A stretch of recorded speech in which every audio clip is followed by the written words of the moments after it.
Kaizer Chiefs Amakhosi are visiting Al Masry of Egypt in the CAF Confederations Cup group stages. It is match day 1 in the CAF Confederations Cup group stages. So Kaizer Chiefs are out in Egypt to play against Al Masry.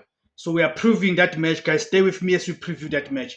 So the CAF Confederation Cup match between Al Masry SC of Egypt and Kaizer Chiefs of South Africa is the opening fixture of both clubs in what is widely considered the group of death for the 2025-26 tournament.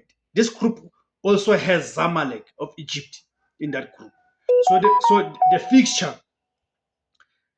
it is Al Masry of Egypt versus Kaizer Chiefs of South Africa. Competition